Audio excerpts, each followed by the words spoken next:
Antiga aliança cheia dos profetas, sempre anunciando coisas que iriam acontecer na nova aliança. Para se cumprir. Isso e olha a soberania divina aqui.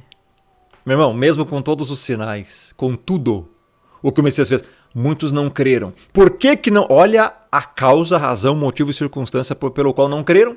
Para se cumprir a palavra do profeta Isaías. Soberania exaustiva. Isso aqui, meu irmão, é soberania. O Criador controlando tudo. Não era para essas pessoas serem salvas. Não era. Você vai ver aqui agora. Texto pesadíssimo. Que o Criador não quer salvar todos. Senhor, quem creu na nossa pregação e a quem foi revelado o braço do Senhor? Por isso não podiam crer. Não podiam crer. Cadê o livre-arbítrio aqui? Cadê a jossa do livre-arbítrio aqui, cara? Destruído. Esfacelado. Ah, tu pode escolher crer? Por isso não podiam crer, porque Isaías disse ainda, cegou-lhes os olhos, endureceu-lhes o coração, para que não vejam com os olhos, nem entendam com o coração, e se convertam e sejam por mim curados. Livre-arbítrio? Só na tua avó. Não, nem na tua avó. A tua avó também não tem livre-arbítrio, não. Você tem que começar a filtrar muito bem quem você está ouvindo. Extirpe, cara, totalmente da sua vida pregadores arminianos. Eles são hereges, filhos do diabo, e vão disseminar humanismo secular. Olha o que aqui está dizendo, meu irmão. Não podiam crer. Vem um arminiano, filho do inferno, dizer, não, você pode escolher crer sim. É? Tem problema, cara? Tu tem problema? A única coisa boa da tua vida é que tu vai de tobogã por água de fogo, porque tu está ensinando totalmente contrário à Bíblia que tu diz crer. Tu não crê, tu é um ateu. Arminianos são ateus, cara. Não tem. Eles acreditam em si mesmo. Acham que o Messias é só uma muleta que morreu por todos, derramou o sangue dele em vão e não salvou ninguém. Depende de você se salvar. Seu herege. É impossível o ser humano se salvar. E além disso, olha a ênfase disso aqui. Por isso, por esta causa, por esta razão, não podiam crer.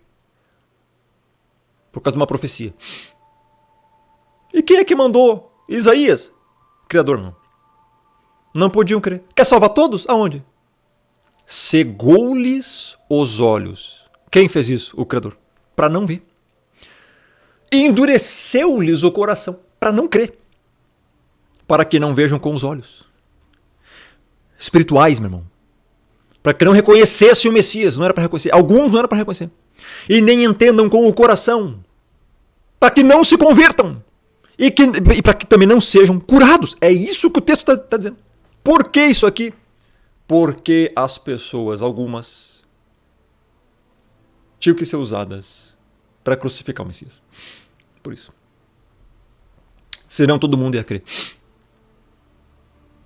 Está entendendo a eleição? Está aqui. O que pseudos teólogos hoje da Shopee, pregadores falsos mestres, marcionitas, vão dizer desse versículo aqui? Tem que jogar no mato, né? Rasga e joga no mato, taca fogo. Tá aqui. E agora? Bíblia. Refuta. Vai se auto-refutar. Simples assim, cara. 41. Isto disse Isaías porque viu a glória dele e falou a seu respeito. Interessante. Isaías, segundo os marcionitas, é do diabo, né? Tá aqui, viu a glória dele. Contudo, muitos dentre as próprias autoridades creram nele. Contudo, entretanto, os eleitos aqui, dentre as próprias autoridades, creram nele, muitos. Mas por causa dos fariseus, não confessavam, para não serem expulsos. Quem confessasse o Messias aqui, olha o que os fariseus estavam fazendo. Meu, o negócio foi um alvoroço total, mas foi também de propósito. Os fariseus odiavam o Messias. Porque ele tinha que ser morto, cara. Ele tinha que morrer, tinha que pegar ele à força e matar. É triste isso aí, por um lado. Mas por outro lado, ninguém seria salvo se isso não acontecesse. Por isso o grande amor do Pai. Ele enviou o Filho como um sacrifício. Isso é evangelho. Não confessavam, tinham medo dos fariseus. Sendo às vezes expulsados da sinagoga. Porque amaram mais a glória dos homens do que a glória de Deus.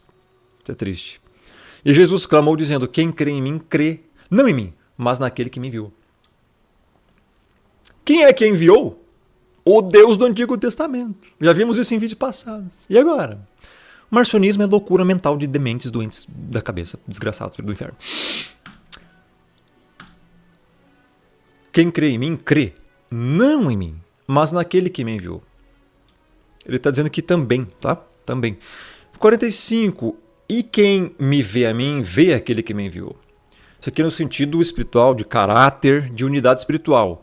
Porque quando nós vemos em Apocalipse 1, já tenho aqui playlist aqui no canal sobre isso, Apocalipse ele vai dizer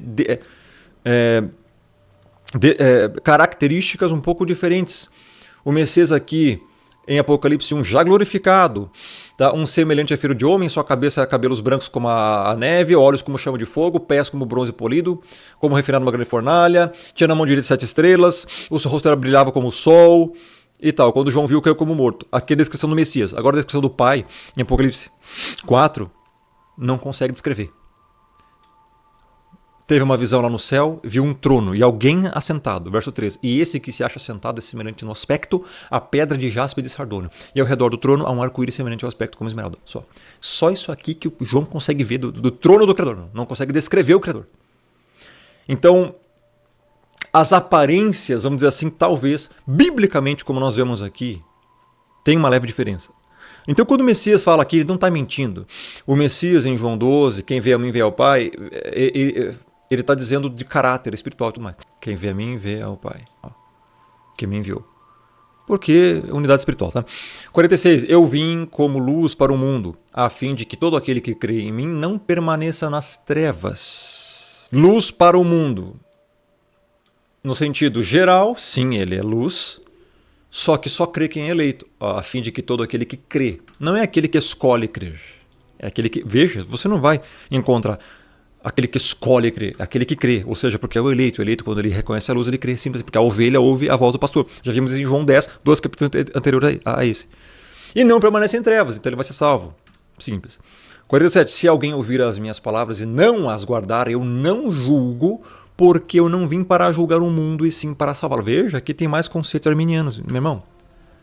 Ele não veio para julgar o mundo e sim para salvá-lo. Pronto, então o mundo vai ser salvo. Heresia. Se chama heresia do universalismo. Não, cara, o mundo não vai ser salvo. Os eleitos vão ser salvos do mundo.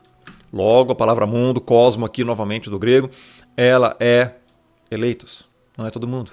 Por quê? Porque ele está afirmando. Ele veio para salvar o mundo. Olha só, eu não vim para julgar o mundo, e sim para salvá-lo. Então, você está dizendo que vai salvar o mundo inteiro vai ser salvo. Heresia. Então, o mundo, palavra polissêmica no grego, ela é eleitos aqui.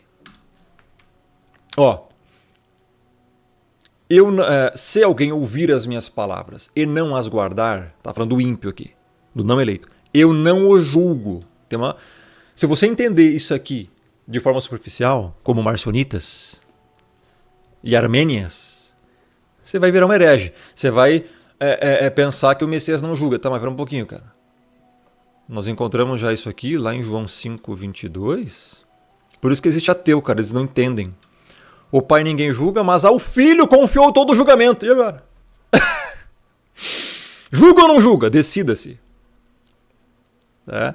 Você tem que entender o que significa isso. Senão você vai ficar louco da cabeça. Meu irmão, olha o contexto aqui. Se alguém ouvir as minhas palavras e não as guardar, eu não o julgo. Não é que ele não vai julgar, é porque ele não precisa julgar. Ele vai explicar aqui no versículo abaixo, entenda. Porque eu não vim para julgar o mundo, e sim para salvar. Naquele momento ele não veio para julgar, mas ele vai vir em Apocalipse 19 para julgar. Só que naquele momento ele veio para morrer. Ele está falando da missão dele aqui. Não é que ele não julga, meu irmão. Também não é que o Pai ninguém o julga, quando você viu lá em João 5. Eu expliquei isso. O Pai não julga os salvos, mas ele julga os ímpios. Então a pessoa não entende e fica com demência. Veja, 48. Quem me rejeita e não recebe as minhas palavras, tem quem o julgue. A própria palavra que tenho proferido, essa o julgará no último dia. Pronto. Não é que o Messias não julga, meu. Tá aqui o problema de desgraçados, desonestos, que vai pegar, não, o Messias não julga, eu não julgo. Pronto. O cara ignora 10% de um versículo para dizer, eu não julgo. Pronto, o Messias não julga ninguém, então tá todo mundo salvo. Isso aí é papo de filho do diabo, hipócrita. Não, é porque nesse momento ele veio para a missão de morrer, por isso ele veio salvar os eleitos. Só que ele continua, pera um pouquinho, não vou deixar isso aqui Assim, mal entendido não. Ó, quem rejeita e não recebe as minhas palavras, quem não pratica os mandamentos bíblicos, tem quem o julgue. A própria palavra que tenho proferido, essa o julgará. Por quê? Porque não crê. Simplesmente isso. Isso está em João 3,18. Quem nele crê não é julgado. O que não crê já está julgado. Não é que ele não julga, meu irmão, é porque já está emitido o julgamento. Só vai haver a condenação no último dia. Simples assim. Se você não crê nessa vida, você já está julgado. Simples assim.